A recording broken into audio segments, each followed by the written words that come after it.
The first chime came at midnight. A single bell toll that should have rolled confidently through the sleeping village, but broke midway, twisting into silence like a strangled cry. Moments later, dogs began barking along St. Benedict's Square. Curtains twitched, a window slammed. By the time Constable Ware reached the church, rain was slanting in from the river, and the great wooden door of the bell tower stood ajar, the lock splintered.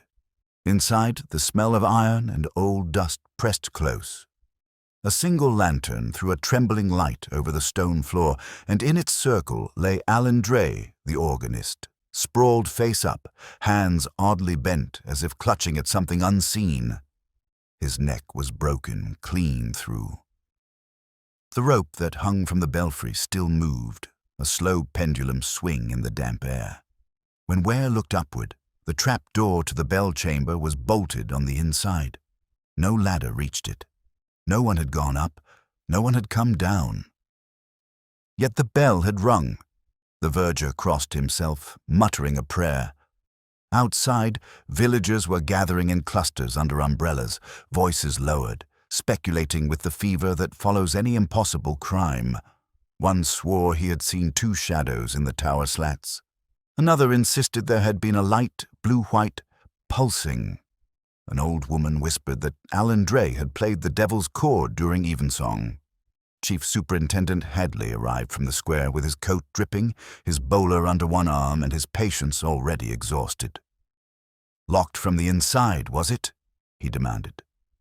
"Aye, sir. Bolts still across it," Ware said.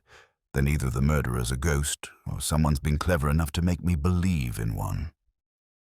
Behind him came Patrick Butler, K.C., London barrister, silver-haired, self-amused, smiling as though the rain existed purely for his dramatic entrance. "Locked doors, dead men, and provincial panic," he said lightly. "Hadley, you do pick the glamorous assignments." "Spare me the cabaret," Hadley growled. "The body's fresh, the door's secure, and I don't fancy explaining this to the papers." A heavier sound followed, the thump-drag of a cane, the wheeze of lungs shaped by cigars and good ale. Dr. Gideon Fell emerged from the darkness like a genial thundercloud, cloak billowing, spectacles fogged, his great face glowing with curiosity. "My dear Hadley," he puffed, "miracles are dreadful things before breakfast and worse after supper." He stooped beside the corpse, his bulk eclipsing the light. "Neck cleanly broken, eh? No sign of a fall?" And yet the dust pattern, look here, Butler, these half-moons of scuffing beside the rope." "Someone fought here?" Butler asked. "Someone thought here," Fell corrected. "Fought? No. Thought deeply and recently." He lifted one of Dray's hands and examined the crushed silver cross clutched in the palm. The chain was broken cleanly, not torn. "A deliberate grip," he murmured. "The gesture of a man who meant to hold faith, or signal something." Hadley shifted uneasily. "You're not going to tell me religion did it?" Fell's eyes twinkled. "Oh, superstition is only logic with its boots off, Superintendent. We shall see which way it walks."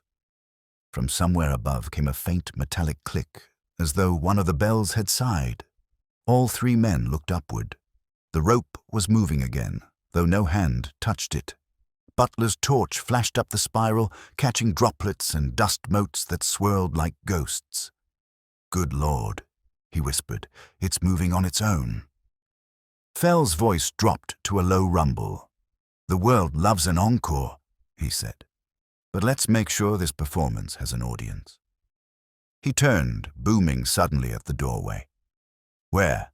Keep everyone back from the railings. No one enters or leaves the square without my word." His voice filled the tower until even the rain seemed to retreat. Then he looked up again, studying the bolted trap door 30 feet above. "No, gentlemen," he said almost kindly. "No one will be coming down that way." Hadley rubbed his forehead. "Then where's our murderer, Doctor?" "Somewhere in this room," Fell said, tapping his cane against the stones. "In principle, at least." Butler laughed softly.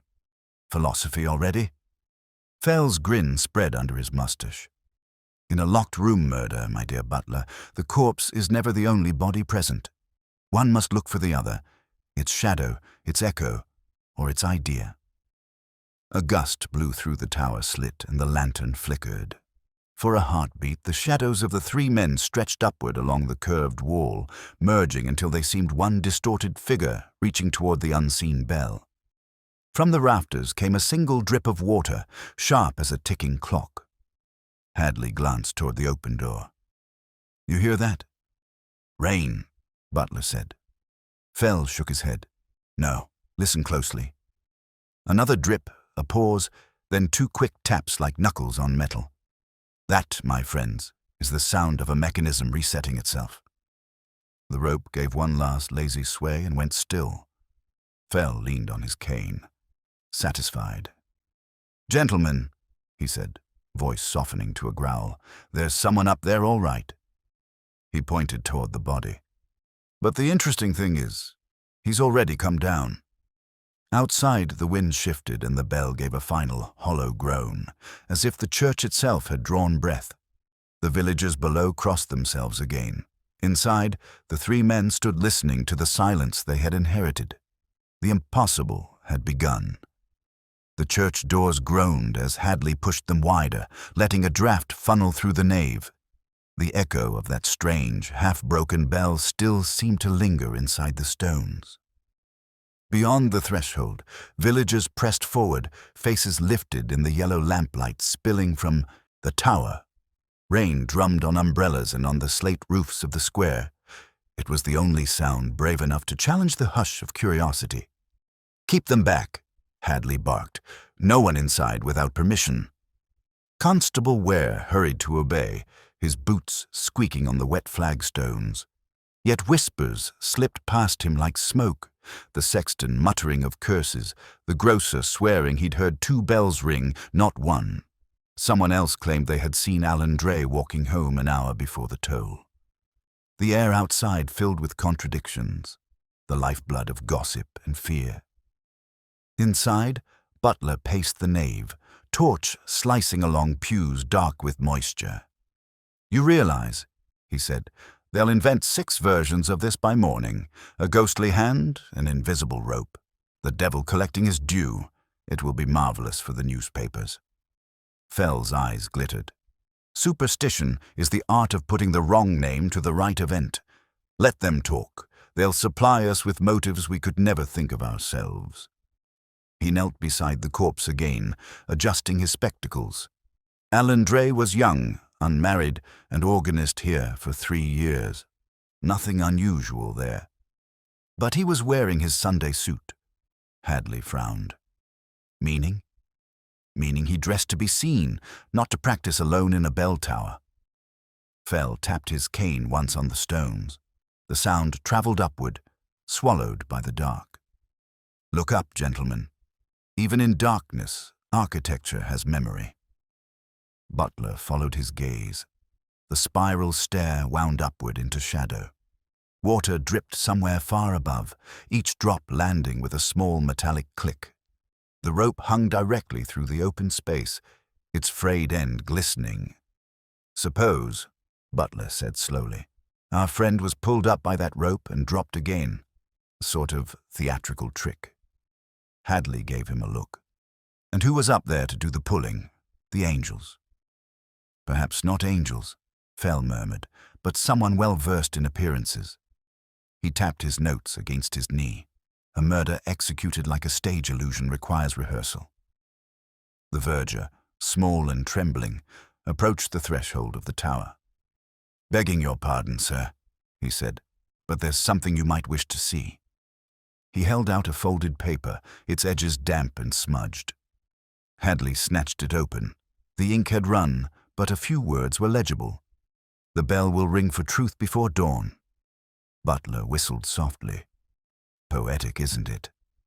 Fell's eyebrows lifted. "Poetry is often used to disguise clocks, my dear Butler. It keeps time while pretending to mean something else." They followed the verger out into the square.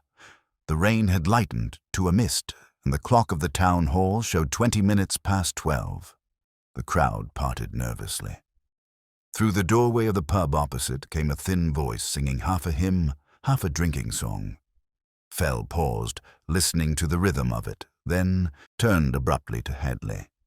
"Superintendent, I should like to see the bell chamber before anyone has time to tidy it, and have the churchwarden kept here.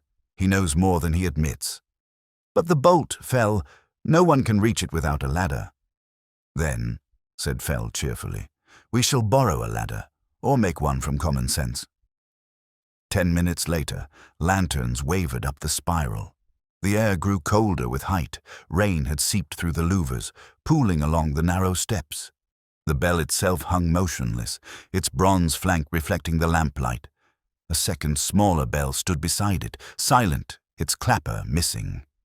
Fell examined the floor, sawdust, candle wax, a scatter of paper fragments no larger than a coin. Butler crouched. "Bits of hymn sheet." "Or confetti," Fell said, gathering a piece between his fingers. "This one bears the word resurrection, rather pointed, don't you think?" Hadley ran his hand over the inner bolt. "Heavy," he muttered. "Could be worked from below with a wire, I suppose." Fell shook his head. "Too crude. This lock closes with pressure downward. A wire would slip. No, our murderer planned something far more elegant." "Do you smell that?" Butler sniffed. "Sulfur." "Precisely. Sulfur, candle wax, fragments of paper, the ingredients not of a ghost, but of an illusion. Someone staged a flash or flare to draw attention outside while the real act occurred inside." A gust of wind stirred the bell rope. Fell's gaze followed it to a faint smear of soot near the pulley. He touched it, brought the residue to his nose. Powder, likely from a small pyrotechnic. "Gentlemen, we are standing inside a conjurer's cabinet disguised as a church tower." Hadley gave a low whistle.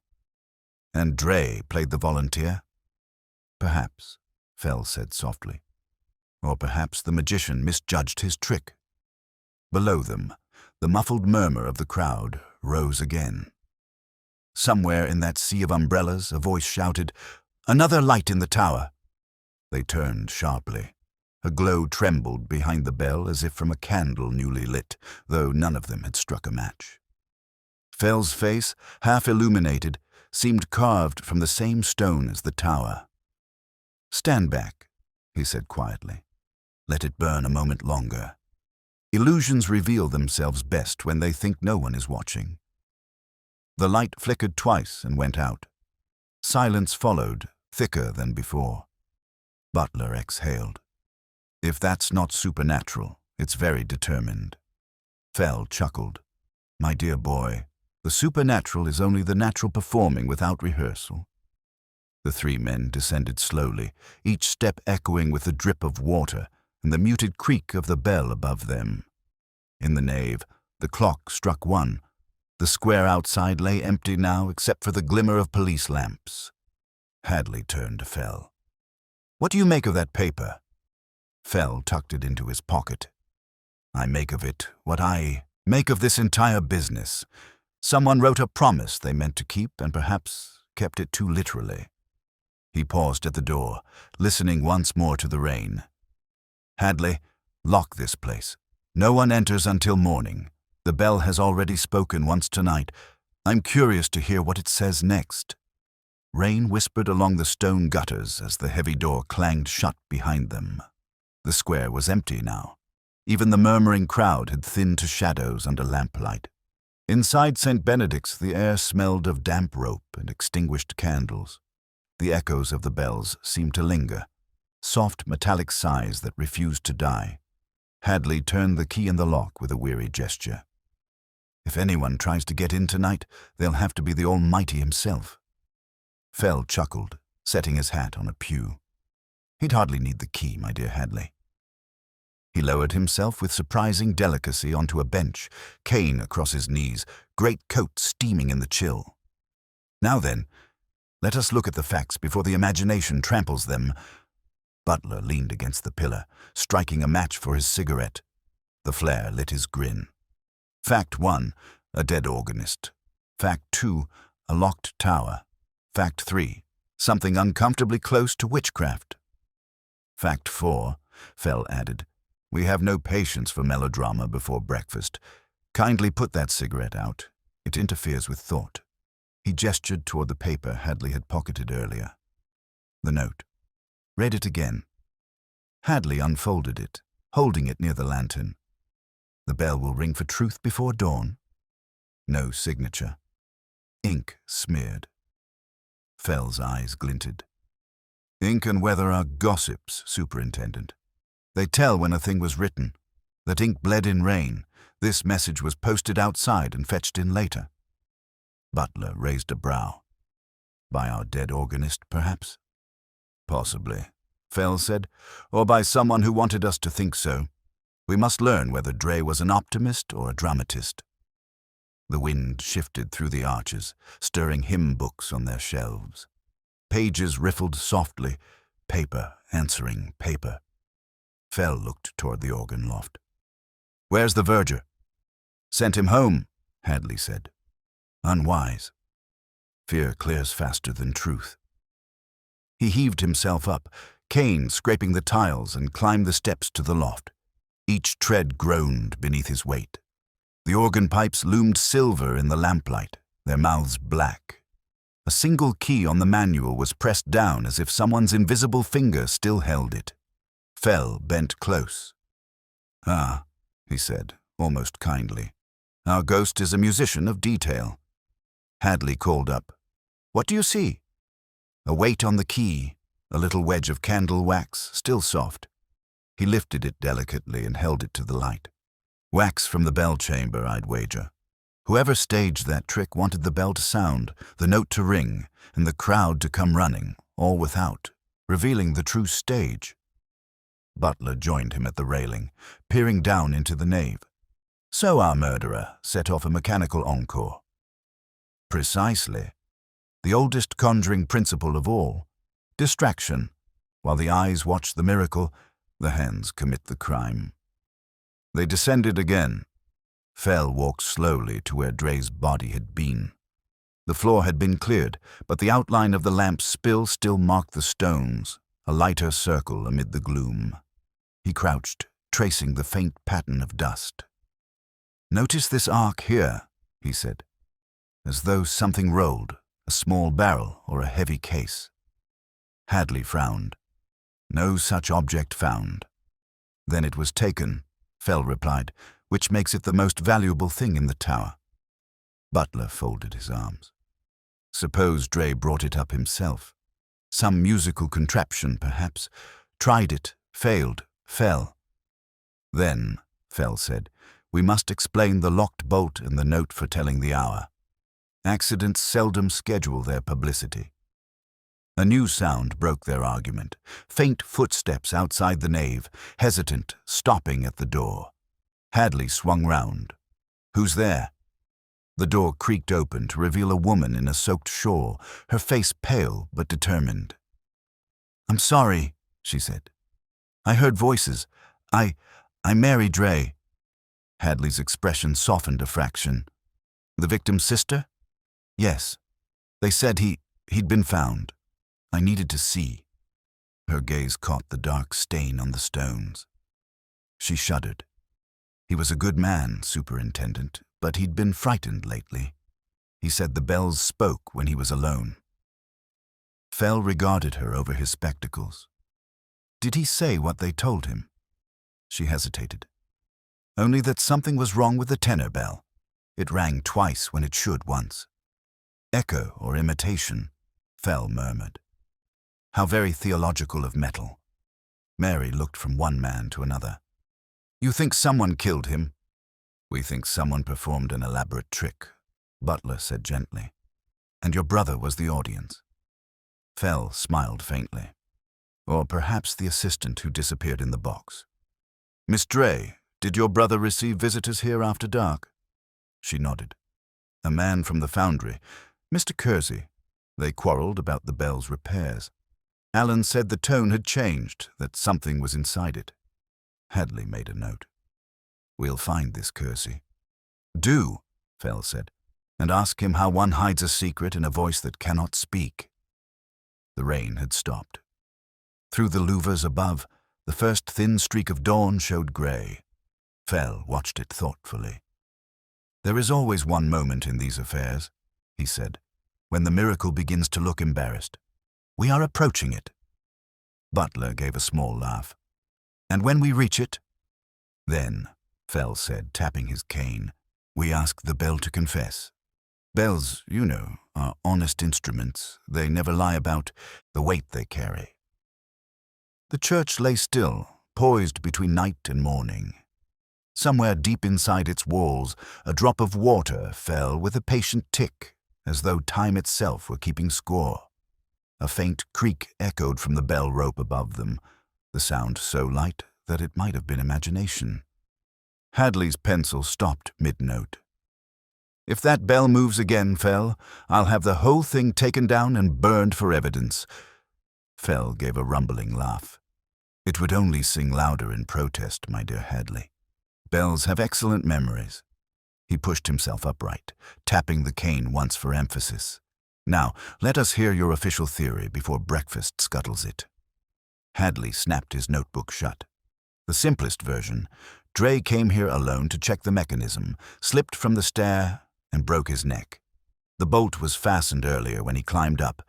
The note, written by him, part of some fanciful ritual. Case neat, tidy, tragic." Butler looked amused. "Ah, the superintendent's creed. Every miracle must tidy itself like a constable's boots." Hadley scowled. "If you've a better story, barrister, keep it for the court." "Not the court," Butler said softly. "The theatre. There's showmanship in this, not suicide." Fell's gaze wandered to the puddles glinting near the doorway. "Showmanship indeed. The question is, whose?" He stooped, pressing a finger to the water. "Still dripping from the tower above, and the rain has stopped outside. That, gentlemen, is timing." They turned as Mary Dre approached again, hands clasped around her shawl. The faint tremor of the receding storm rattled the windows. "I remembered something," she said. "My brother had a small parcel delivered here 2 days ago. He said it was a surprise for the service next Sunday. I think it came from the foundry." "Where is it now?" Hadley asked. "In the vestry cupboard, I suppose. The sexton has the key." "Fetch him where?" Hadley ordered. While they waited, Fell wandered to the lectern and peered at the open Bible. A candle stub had burned itself into the brass socket, wax spilling down like tears. "The service of light," he murmured. "A pity it seldom serves illumination."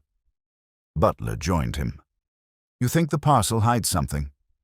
"I think," Fell said, "that a man seldom writes poetic warnings about bells unless he expects to hear one more sound. Perhaps his own death." Ware returned with the sexton, an elderly fellow with trembling hands and a face carved in permanent disapproval. He unlocked the cupboard. Inside lay a wooden box no larger than a loaf of bread, its lid nailed shut. Hadley pried it open with his pocket knife. A metallic smell rose at once. Inside, wrapped in paper, was a small bronze clapper. New, polished, heavy. Fell lifted it reverently. "The missing voice," he said. The second bell was mute because its tongue waited here. Butler frowned. "So he planned to replace it? Hardly murder." "Unless," Fell said, "someone meant him to replace it. Someone who wanted him under that bell precisely when it rang." The sexton crossed himself. "Begging your pardon, sir, but that can't be. No one but Mr. Dre and me ever touched the bells." Fell's eyes twinkled. "Then you, my good man, may be the only one who knows the trick. Tell me, how is the bolt worked?"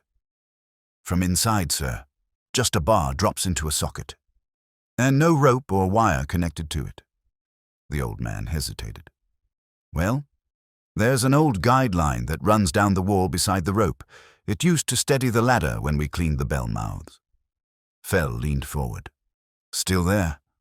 "Aye, but broken halfway." "Broken or cut?" Fell's voice was velvet now, but every syllable landed with the weight of his cane. The sexton blinked rapidly. I couldn't say. Butler smiled thinly. Then perhaps we should climb again and look. They ascended the spiral once more.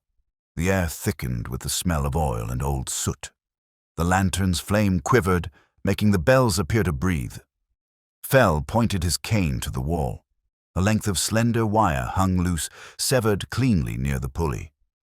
"Cut with care," Fell said. "A sawed edge, not torn. That wire could have been threaded through the crack of the trap door and pulled from below. A perfect invisible hand to lock the bolt."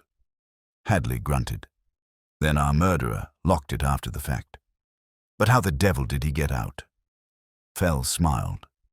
"That, my dear fellow, is why impossibilities are so much more convenient than possibilities. They give us time to think." They descended again, the lantern swinging shadows in rhythmic arcs. Down in the nave, the dawn had brightened the stained glass into panels of blue and rose. The light flickered over Dre's motionless face where he lay covered now by a cloth. Fell stopped beside him, breathing heavily. "Note the dust under the nails. Fine metallic grey. Not stone, not rope. Powdered bronze as from a casting." Butler crouched. "From the new clapper?" "Precisely. He handled it tonight. Perhaps fitted it, perhaps resisted fitting it. Either way, he knew its secret." A bell tone, faint, accidental, rolled from somewhere high above, struck by a drop of water. All three men looked up instinctively. "Every sound a reminder," Fell said quietly. "The dead speak through resonance long after they're silenced." Hadley turned brisk again. "All right. The theory stands thus. Dre brought up the new clapper, tried to fit it, slipped, fell. The bolt accidentally jarred into place when the rope swung. Comfortably tidy," Butler remarked. Fell's eyes softened.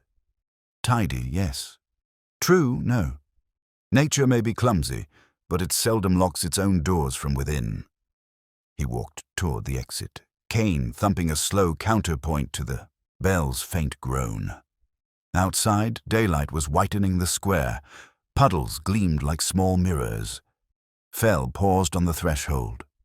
"Hadley, make inquiries at the foundry. Ask for this kersey. Ask what was inside the mold before the bronze cooled, and have the bell itself examined. Sound it gently. If you hear 2 notes, stop listening." Hadley frowned. 2 notes? "Yes," Fell said, "because one of them will be lying." The first sun broke over the rooftops, igniting the wet slates. The church bells hung silent, yet the air itself seemed to hum faintly, as though remembering the echo of the night. Butler exhaled smoke from a fresh cigarette. "Well, Doctor," he said, "if this is an illusion, it's a splendid one." Fell's smile was brief and distant. "All illusions are splendid, Mr. Butler, until the truth steps on stage and ruins the performance." The morning sun was weak and colourless, washing the churchyard in silver mist. The puddles gleamed faintly beneath the stone walls of St. Benedict's, and the single surviving sound was the slow dripping from the eaves, like a clock that had forgotten how to count. Fell stood on the steps, his vast form outlined against the pewter light, while Butler and Hadley conferred below near the iron gate. "Foundryman's been summoned," Hadley said, consulting his watch. "He'll be here within the hour." "Excellent," Fell replied, his cane tapping the step once. "Then we have 60 minutes to listen to what the church wishes to confess before the tradesman arrives." Butler looked up with his usual amused skepticism. "Churches don't confess, Doctor. They echo." "Exactly," Fell said cheerfully. "Echoes are confessions repeated until someone finally listens." The sexton emerged, carrying a bucket, muttering about journalists. Behind him, a young constable was rolling up the police cordon tape. The air smelled of damp earth and hot metal as the morning fires were lit in the cottages across the square. Fell took a deep breath and motioned for Butler to follow him inside once more. The nave was brighter now. Daylight stretched in pale ladders through the high windows. The cloth still covered Dre's body near the tower steps, and the faint ringing in the air, perhaps imagination, seemed to waver above it. Fell's eyes moved restlessly, catching details the others ignored. A broken pencil near the lectern. A droplet of wax shaped oddly like a question mark. A scrap of paper beneath the front pew, half melted into the damp. He stooped and picked it up. Huh. Butler leaned closer. What have you there? An invoice, dated yesterday. 2 flasks of nitric acid, delivered to A. Dre, St. Benedict's. Butler whistled. Not the sort of tonic you keep for hymn practice. Hadley joined them, scowling. Acid? For what purpose? Metalwork, Fell murmured. To etch or clean bronze, perhaps. He turned the slip between his fingers. But there's something wrong about it. Look here, the date's correct, but the handwriting changes halfway through. Someone filled it out twice. Butler frowned. You mean someone forged the bottom? Or the top, Fell said. Forgery, my dear Butler, is an art that often tells the truth by accident. A loud clatter startled them. The sexton had dropped his bucket. Water spread across the tiles, shimmering with faint rainbows of oil. Beg pardon, sirs, the old man stammered. My hands ain't steady today. Fell watched the water creep toward the steps of the tower, pooling near the rope. Forgive me, he said quietly, but would you be so kind as to fetch a broom? When the sexton had shuffled away, Fell knelt again beside the spreading puddle. A single droplet hung from the rope, fell into the water, and rippled outward. He smiled faintly. Hadley, what do you see? A mess, Hadley said. Good. Now look harder. The superintendent bent closer. The water's running uphill. Exactly, Fell said. The floor dips toward the choir, yet the water creeps back toward the tower. Our church has an unrecorded gradient. Butler grinned. You found your trivial anomaly.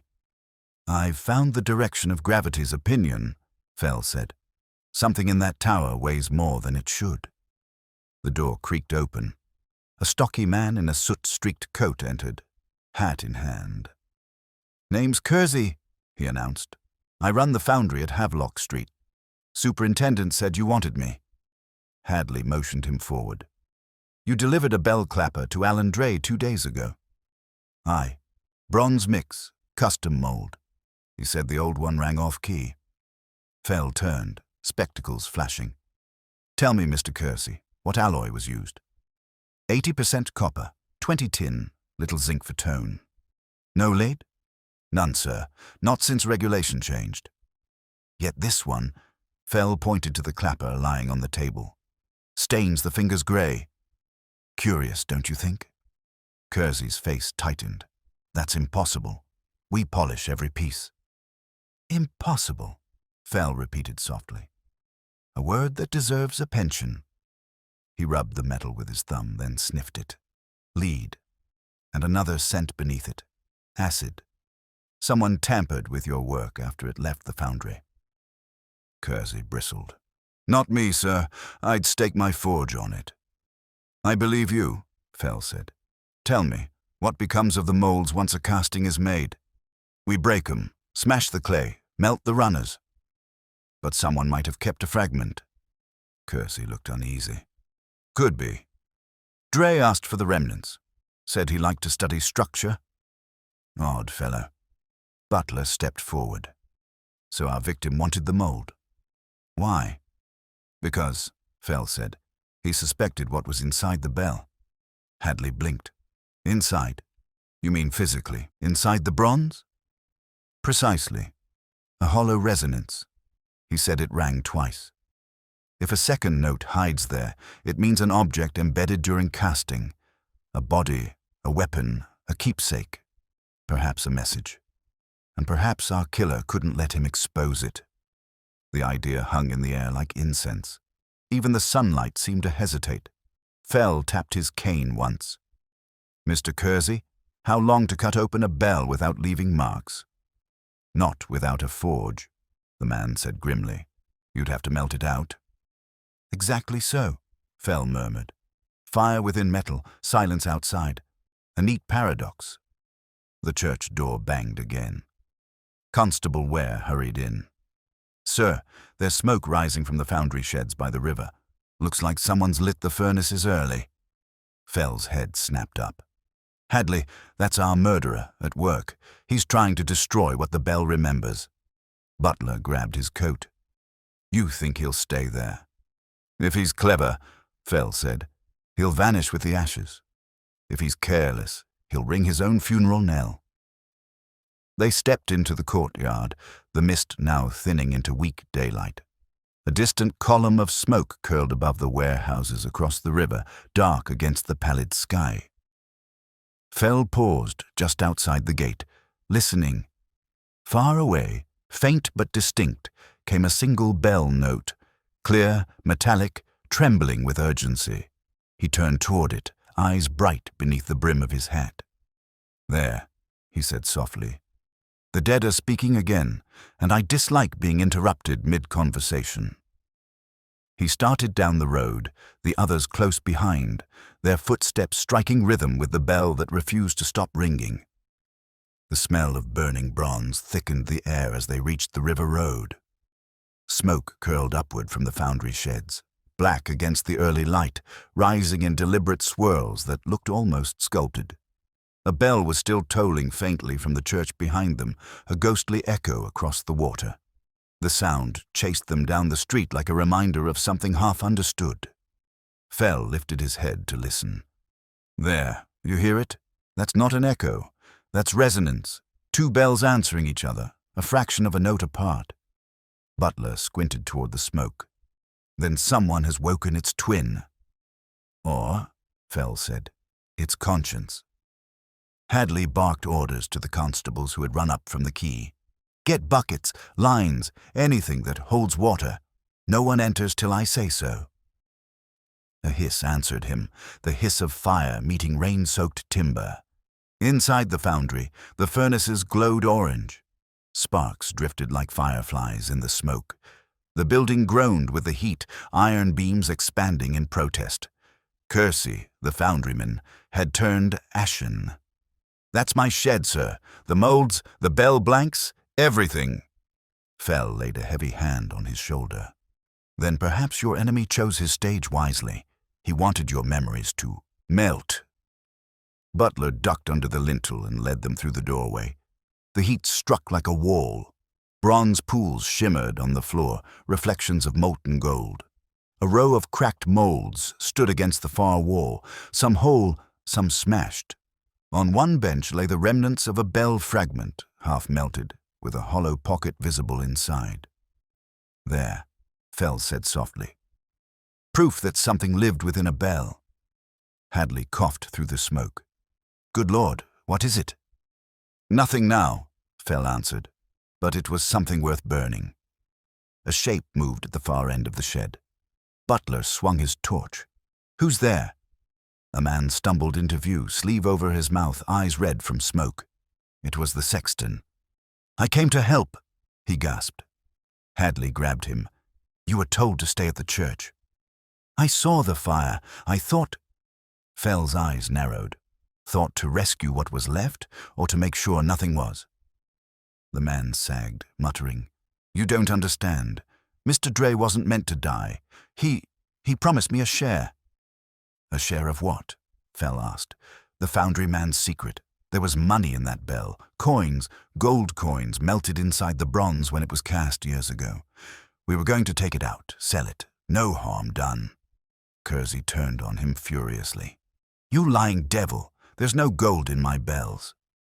Fell's cane struck the floor once, cutting the argument. "Enough. Let him speak." The sexton shivered. "Dre said he'd found proof. A dull ring when struck. He said it was hollow. He meant to show the police. But Kersey here swore no one would believe it." Kersey's face flushed crimson. "Because it's nonsense." The man was hearing echoes. "Echoes," Fell repeated quietly, "seem to be this town's most profitable business." A crash from the rafters silenced them. A beam collapsed, showering sparks. Hadley dragged them all toward the door. Outside, constables threw buckets of water till the hiss of steam drowned speech. When the noise settled, the shed stood smoking, blackened, half collapsed, but still upright. Fell coughed, straightened his coat, and looked at the sky. The sun had climbed behind the smoke, turning it to bronze haze. "Gentlemen, we have exchanged an impossibility for an absurdity. Both are improvements." Butler wiped soot from his sleeve. "Do you believe that gold story?" "I believe in greed," Fell said. "It clings to the truth like soot to stone." Hadley opened his notebook. "Let's see. Motive, opportunity, and stupidity all in one sentence. But it still doesn't tell me who killed Dre." "Patience," Fell said. "Our killer's hands will show themselves soon enough. Fire purifies, but it also reveals fingerprints in ash." From the river came the slow rhythm of oars. A boat was pushing off, a single figure rowing hard through the mist. "Where?" Hadley shouted. "Stop that man." But the current was quick. The figure looked back once, just a silhouette, and vanished around the bend. The splash of oars faded into the echo of the bells. Butler exhaled. "We're collecting suspects faster than clues." "Not so," Fell murmured. "Each suspect is a clue, wrapped in vanity. The trick is to unwrap them before they notice." They walked back toward the church as the last smoke drifted upward. The square was awake now. Shopkeepers stood at their doors, gossip blooming like weeds. Fell's bulk moved through them like a ship through fog, everyone stepping aside instinctively. At the gate, Mary Dre waited, her eyes ringed with sleeplessness. They said there was a fire. Was it his doing? "Whose doing?" Fell asked. "The sexton's, or that foundry man." "Alan told me he was close to understanding something. He said the bell had a voice beneath its voice, that it said his name." Fell's gaze softened. "Your brother was a musician, Miss Dre. Musicians hear patterns before the rest of us call them by name. Perhaps he heard guilt." Her voice trembled. He was frightened. He said if the bell rang twice, it meant death. "And it did," Butler murmured. Fell nodded slowly. "Death, yes, but not the one he feared. The first toll was for innocence. The second will be for confession." He looked up at the tower, where the sun caught the brass cross and made it gleam. "The church still holds a secret between its heartbeats." Hadley sighed. "Then we'll wait until it chooses to tell us?" Fell smiled.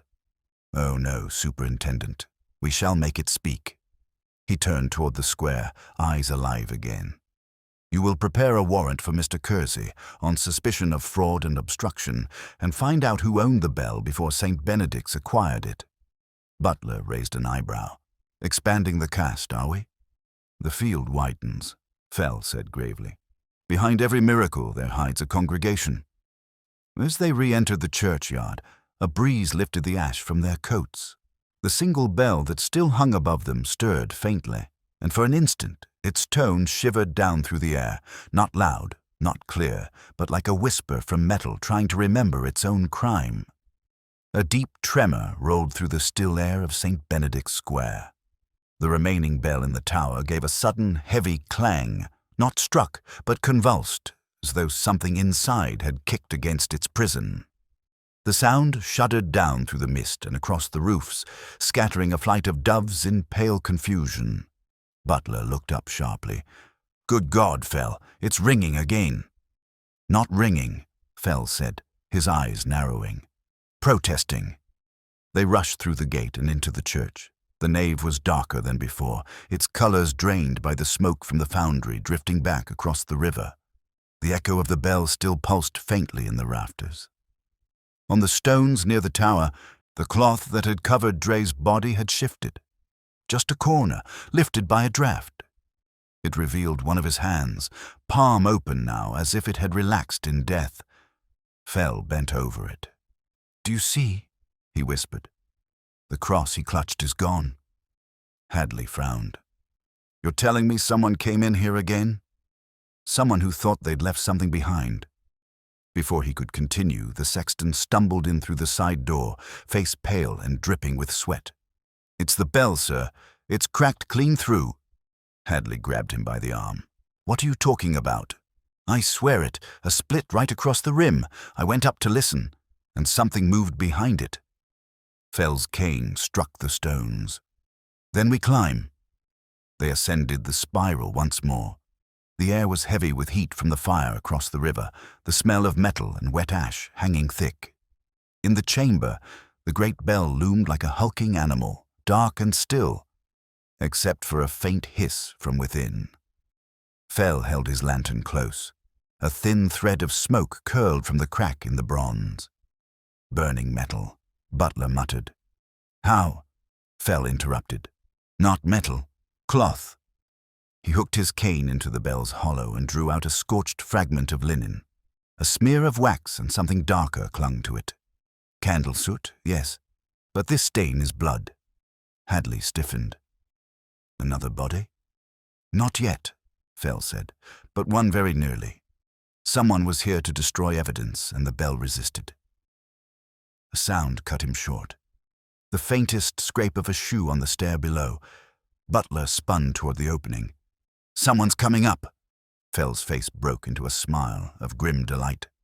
"Excellent. Let us meet our ghost halfway." They waited in the dim light. The steps creaked again, then a head appeared. Not the sexton, nor Kersey, but a woman's, pale beneath the lantern. "Mary Dray." "I followed you," she said breathlessly. "I had to see what was hidden up here." Hadley's anger snapped. "Are you mad, girl? You could have been killed." "I don't care. Alan wrote me before he died. He said he'd found something inside the bell, something that wasn't metal." Fell's gaze softened. "Did he say what it was?" She shook her head. "Only that it was alive once." The chamber seemed to shrink around them. Butler's voice was hushed. "Alive? Perhaps," Fell said. "But in what sense? Organisms die. Guilt does not." He tapped the bell gently. The hollow ring answered, deeper than before. "This tone is different. Something inside shifted when it cracked." Hadley knelt, running a hand along the rim. "There's residue here. White dust." "Lime," Fell murmured. "Used in burials to hasten decay. But we're 30 feet up a tower, which makes it all the better hiding place." Mary swayed. Butler caught her arm. "Doctor, you mean—" "Yes, Mr. Butler. The bell may have been recast from more than metal." The realization hung between them. Below, the wind sighed through the louvers, a sound halfway between a breath and a whisper. Fell straightened, his expression fierce now. "Hadley, seal this chamber. No one enters until I order it. Whatever lies in that bell was placed there years ago, and someone has just risked murder to keep it silent. That someone will not be allowed another attempt." They descended in silence, the spiral echoing their footsteps. In the nave, a constable was waiting, face tight. "Sir, message from the foundry. A man's been found dead by the river. Head injury. They think he fell from the loading pier." Hadley stiffened. "Who?" "Name of Thomas Kersey." For a long moment, no one spoke. The faint bell tone still hummed above them, trembling like a pulse in the stone. Fell looked upward. "The bell tolls for truth," he said softly. "It keeps its appointments precisely." Mary's voice broke the silence. "Then the man who killed my brother is dead?" Fell shook his head. "No, Miss Dray. The man who hid the secret is dead. The one who murdered to keep it hidden is very much alive." Butler drew a slow breath. "And if you're right, Doctor, we've just inherited a ghost that kills twice." Fell's eyes glittered. "Then let us invite him to sermon. Every miracle deserves its audience." Outside, the bell gave a final hollow sigh, the wind running through its crack like breath through a flute. The sound faded into the pale morning air, leaving only silence, and the faint scent of burnt bronze that clung to their coats like guilt itself. The air inside St. Benedict's had changed. It no longer smelled of incense and rain, but of scorched metal and candle soot. The faint crack in the bell above moaned as the morning wind breathed through it, a sound like a sigh through broken lips. Fell sat in the vestry, the great ledger open before him, pen in hand, spectacles low on his nose. His notes were an untidy constellation of words: acid, cross, resonance, hollow tone, guilt. Butler leaned against the door, smoking as though it were a form of punctuation. "You write as if you're taking dictation from the dead," Butler said. Fell smiled without looking up. "The dead are excellent correspondents. They never interrupt." Hadley entered, rubbing his hands against the chill. "The coroner's men have taken Kersey's body. Accidental fall, they say." "Accidents," Fell replied, "are merely murders without rehearsal." The superintendent snorted. "You think someone pushed him?" "I think," Fell said, "he was frightened into carelessness. Fear is the most efficient murderer of all." The church clock struck 10. The echo lingered in the rafters, vibrating through the cracked bell like a ghost trapped in glass. Fell listened to it fade, tapping his cane in time. "Hadley, the crack changed the pitch, did you notice? One tone lower than before. Bells are honest creatures. They confess by vibration." Mary Dray appeared in the doorway, her hands clasped tightly. "Superintendent, I found this under Alan's pillow." She held out a folded sheet of music, edges frayed. The title read "The Resurrection Motif." Notes scrawled in pencil crossed the margin. "When the bell speaks twice, listen to the silence between." Butler whistled softly.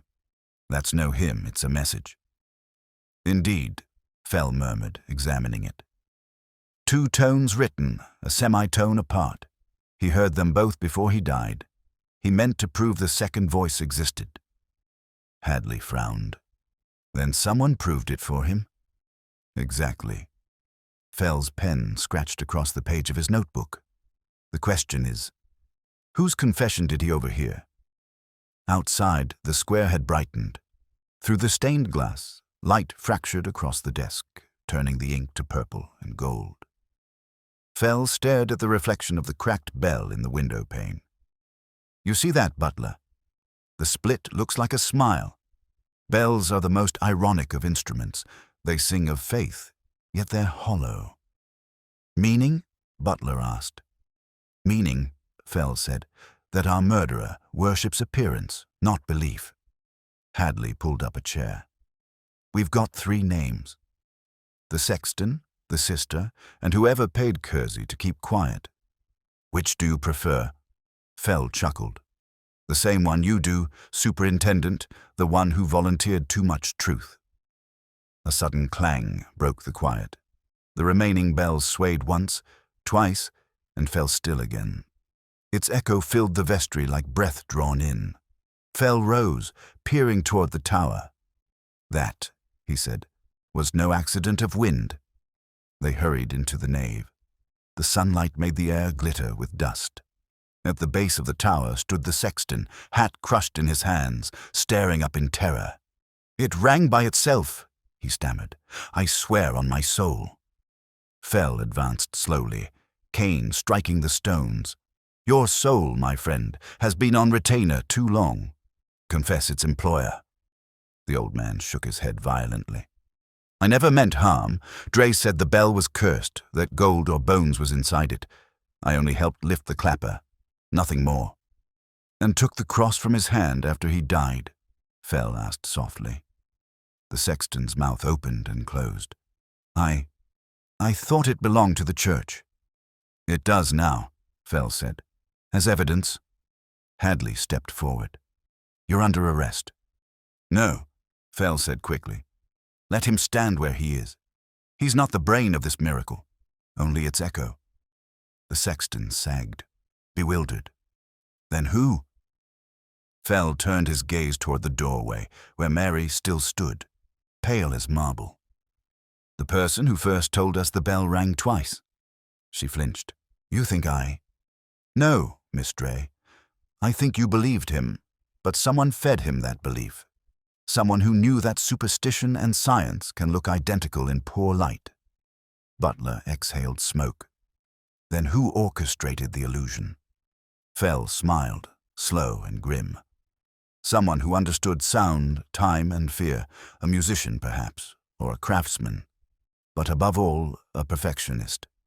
He turned back to his notebook and drew a quick sketch. The tower, the pulley, the wire. The mechanism for the locked door, the echo of the twin bell, the acid to hollow the bronze. It's all one composition, a murder scored in counterpoint. Hadley looked at him sharply. And the conductor? Fell snapped the notebook shut. He's about to give himself away, because a perfectionist cannot bear a crack in his music. Outside, the cracked bell moaned again under the touch of the wind. One long note, followed by a second faint vibration, trembling beneath it like a hidden harmony. Fell listened, eyes half closed. There, he said quietly. Do you hear it, gentlemen? The second voice still sings, and before the day ends, we'll know who taught it to lie. The cracked bell gave one last tremor, and fell still.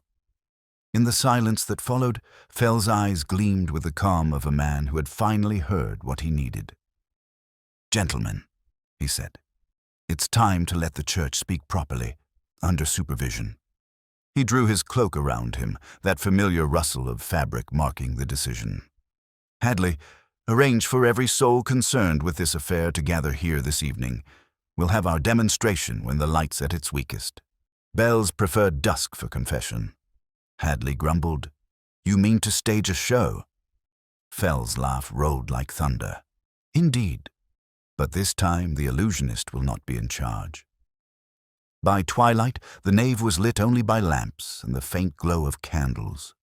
Their flames flickered against the brass pipes of the organ, doubling and tripling in the polished metal. Rain had begun again, tapping on the leaded windows with a slow insistence. The cracked bell above occasionally sighed under the wind, its voice half lament, half warning. The small congregation gathered where the pews ended. Mary Dray clutching her shawl, the trembling sexton, and 2 constables. Hadley stood apart, notebook ready.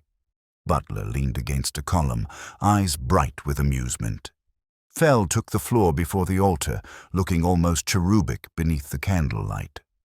Every trick, he began, requires audience, accomplice, and misdirection. Tonight we will remove the first, expose the second, and banish the third. He turned to the sexton. You will remain by the door. Miss Dray, take the choir stall. Mr. Butler, kindly man the rope. Butler raised an eyebrow. You trust me with the machinery of miracles. I trust you to pull when told and to stop when told harder. The remark drew nervous laughter. Fell lifted his cane toward the tower. Up there is our stage. Within that bronze carcass lies a secret buried in sound. I propose we summon it. He gestured, and Butler hauled the rope once, twice. The bell groaned, but did not swing. A hollow note rang, a single low tone that hung, shivering, in the nave. Mary gasped. Fell's eyes never left her face. You hear it? That's the bell's natural voice. But now listen for its accomplice. He nodded to Hadley. Strike the side of the bell lightly with your revolver butt. Hadley disappeared up the stair. A faint tap echoed above, followed by a second tone, higher, fainter, almost human. The 2 sounds merged for an instant, then fell apart like twin sentences of the same confession. Fell's booming voice filled the silence. 2 voices in one bell. The first rings bronze, the second bone. Gasps rippled through the room. The sexton crossed himself violently. Mary half rose from her seat, face white. You're lying, she cried. Alan wouldn't, he couldn't. Fell's tone softened. My dear, I didn't say he placed it there. Butler descended from the rope, face pale. You mean there really is something human inside? Fell nodded. Human, yes, but old. A relic sealed in the metal when the bell was recast nearly 20 years ago. The foundryman Kersey discovered it later, kept his mouth shut, and took hush money to melt the evidence should it reappear. Dre stumbled on the echo by chance, and our murderer panicked. Hadley's voice came harsh from the stairs. Then who did the killing? Fell pointed his cane, not at the sexton, but at the woman in the choir stall, the person who feared her brother's curiosity more than sin itself. Mary stared at him, lips trembling. "You're mad." Fell's reply was gentle, only methodically. "The second tone betrayed you, Miss Dre. When we spoke of it, you described it as a minor third below, a musician's measure. Yet you told us you'd never heard the bell since it cracked this morning. Only the murderer could know the note before it was born." Her breath caught. I studied music, Alan told me." "No," Fell said softly. "Alan wrote of silence, not tone. The echo you mentioned was the voice you yourself created when you hollowed the bell with acid. The same acid on the invoice you planted under his name." Hadley came down slowly, his face grim. "Then Kersey knew." "He guessed," Fell said, and she silenced him too, perhaps not meaning to. A push, a quarrel by the river. Fear does clumsy work. Mary's composure broke. She sank to her knees, sobbing. He was going to expose it all, the relic, the fraud, everything my father did at the foundry. I couldn't let him ruin us. I only wanted to frighten him, make him think the curse was real. Fell looked at her with something like sorrow. And the curse obeyed. Superstition is a faithful servant when summoned. The cracked bell gave one long, low moan as if in answer. Its sound washed over them, mingling with the steady patter of rain against the windows. Butler stepped forward, extinguishing his cigarette. "Well, Fell," he said softly, "the miracle explained, the ghosts exorcised. You'll have the congregation disappointed." Fell's eyes glinted. "No, my boy. They came for faith, and we've given them truth. It rings the same, just in a different key." Hadley signaled to the constables. They lifted Mary gently, leading her toward the door. Fell turned to the tower one last time, listening as the rain quickened.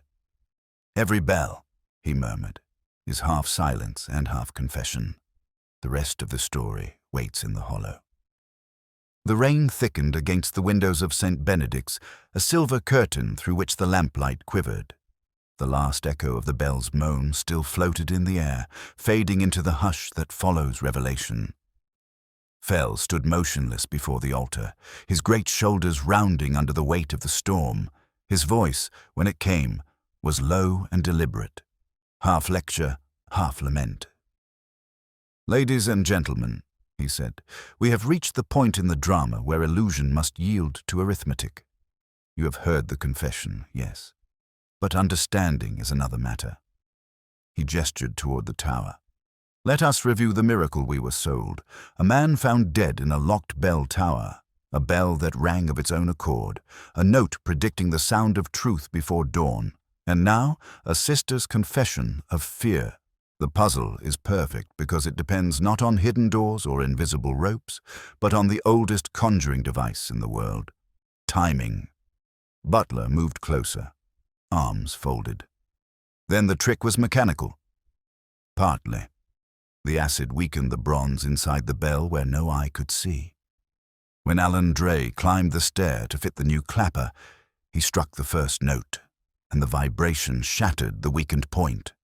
The fragment fell. The rope swung, and in his panic he slipped. The bolt was then pulled shut from below by that secondary wire. His death was accident within design." Hadley's voice rumbled. "She wanted to scare him, not kill him." Fell nodded. "Precisely. Yet superstition has a cruel sense of humor. She imitated the miracle her father began, one crime echoing another." Mary Dre, seated between the constables, lifted her head. "My father didn't murder anyone," she whispered. Fell turned to her gently. "No, my dear. He concealed one. When that bell was first cast, something human was found in the mould, a skull perhaps from the plague pit unearthed near the foundry. To avoid scandal, he ordered it sealed within the new bell. When Alan discovered the hollow sound, he uncovered the family's buried sin. You feared the truth would ring louder than your prayers. The woman shuddered, clutching her shawl. I only wanted it to stop whispering. And it has, Fell said softly. But truth always hums beneath the silence. He turned back to the others, his voice strengthening. Do you see the symmetry? The father's concealment, the daughter's imitation, the brother's death, all timed by resonance. The murder was not planned in anger, but orchestrated like music. The false miracle of the locked tower relied on echoes, acoustic misdirection instead of visual sleight of hand. Butler smiled faintly. So the devil's hand was nothing but sound. Exactly. Bells are the most obedient accomplices of guilt. They strike when summoned, and their voice carries farther than truth. Hadley snapped his notebook shut. You'll have your statement in full by morning. Good, Fell murmured. Let her rest tonight. Her punishment began the moment the bell cracked. The storm outside shifted, thunder rolling over the rooftops like the slow applause of heaven. The candles on the altar guttered. Wax ran down in uneven trails, glimmering on the brass. Fell's round face softened. Strange thing, Butler. How often these locked-room crimes turn out to be open windows of conscience. We build our prisons in sound and call them miracles. Butler lit another cigarette, offering one to Hadley, who refused. So ends another impossible business. You must feel rather like a hangman with a hymn book. Fell laughed, wheezing. A better comparison, my boy, would be a preacher with a warrant. Both depend on timing and a steady hand. Hadley looked toward the arrested woman who sat bowed beneath her shawl. She'll stand trial. The jury won't understand half of what you've just explained, Fell. They don't need to, Fell said. They need only believe that miracles can kill as efficiently as knives. That's justice enough. The great detective turned toward the nave. The rain drummed harder now, rhythmic as breathing. For a moment he seemed to listen not to the storm, but to the silence behind it. Do you hear that, Hadley? The sound between drops? That's where truth lives. It's never in the noise. It's in the pause that follows. Butler flicked ash into an empty font. You're growing philosophical again. I always do when the evidence behaves. Fell gathered his papers, tucking them into his coat. Come, gentlemen. The world outside will expect headlines about haunted bells and spectral voices. Let them have their story. Ours is less entertaining but more accurate.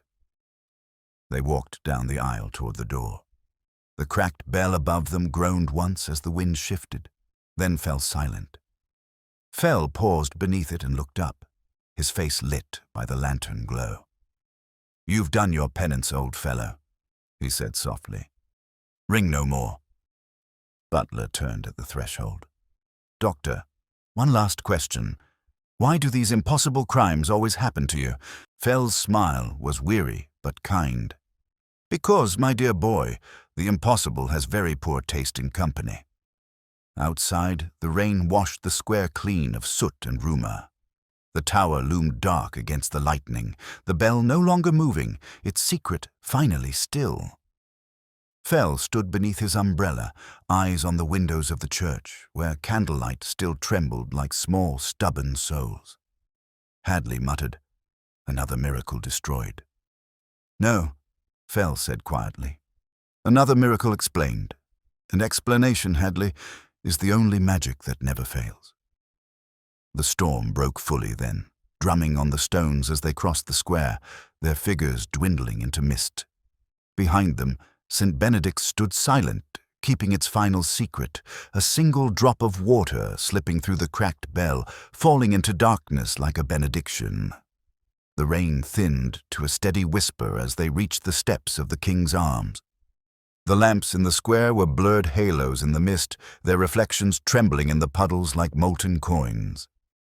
Butler shook the water from his hat and gave a low whistle. "You know, Fell, I'll never hear a church bell again without expecting a corpse inside it." Fell chuckled, fumbling for his pipe. "My dear fellow, that's a comforting thought. It shows that miracles still inspire curiosity. It's the indifference of the living that kills wonder, not death." Hadley tramped behind them, coat collar up, looking both tired and faintly irritable. "You two can talk about wonder all you like. I've still got a dozen reports to write, and half the parish claiming they saw ghosts." Fell struck a match. The flare lit his face like a grotesque cameo. "Then tell them the ghost has been arrested, Superintendent. They'll sleep better, knowing bureaucracy still triumphs over the supernatural." Inside the inn, the air was warm and thick with tobacco. A clock ticked somewhere under the murmur of voices. The innkeeper, a red-faced man with a towel over his arm, hurried up. "Evening, Doctor. Nasty weather for revelations." "On the contrary," Fell said cheerfully, hanging up his cloak, "rain washes away lies faster than sermons." They settled near the fire. Butler poured brandy all round. The flames danced against the brass fender, sending small flashes of light across Fell's spectacles. He leaned back with a groan of comfort. "Ah, civilization at last, the proper conclusion to any murder, explained or otherwise." Butler raised his glass. "To miracles debunked." Hadley grunted. "To paperwork." Fell smiled into his drink. "To conscience, gentlemen, the most persistent haunting of all." A pause followed. The sound motif returned. The faint drip from the eaves outside, steady as the heartbeat of the rain. It merged with the crackle of the hearth until the two seemed one. Butler broke the silence. "You know, Fell, there's something almost poetic about it. A family builds a church bell around a skeleton, thinking it'll make the place sacred. 20 years later, it tolls again and kills its own secret. That's tragedy in sonata form." "Or irony," Fell said. "Faith and deceit have the same pitch when struck together." Hadley shook his head. "You're both too philosophical for my digestion. A man's dead, a woman's ruined, and you're talking about harmony." Fell looked at him mildly. "Because, my dear Hadley, crime is the only art form left that obeys composition. Even guilt seeks balance. This one began with concealment and ended with exposure. That's perfect symmetry." He puffed on his pipe, eyes half closed. "Do you recall the smell in that tower? Not death. Decay disguised as sanctity. That's what every locked room hides, the fear of being known." Butler smiled faintly. "So that's the sermon after the murder?"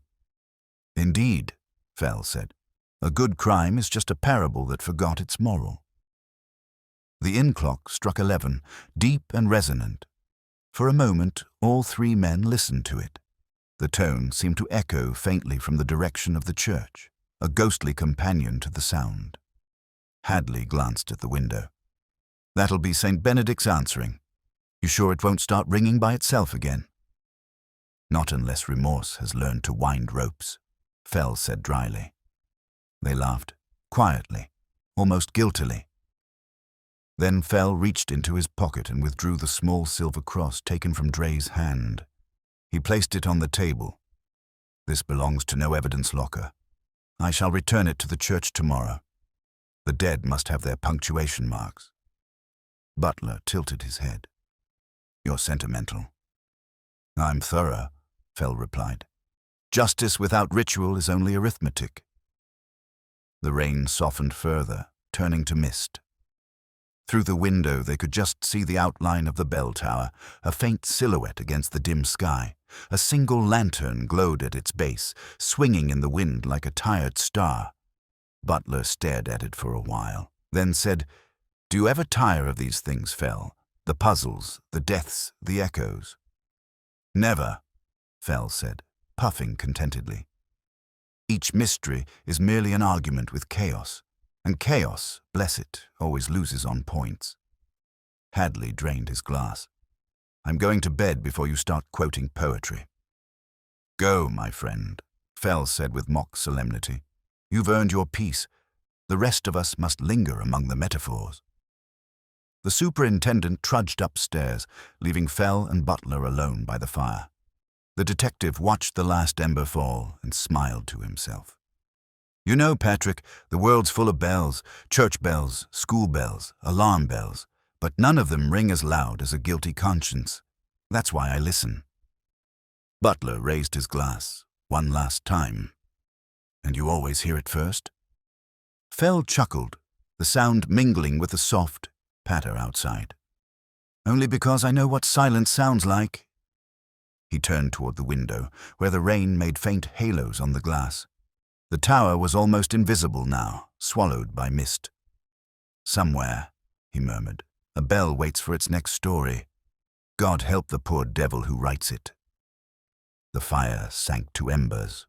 The rain whispered on.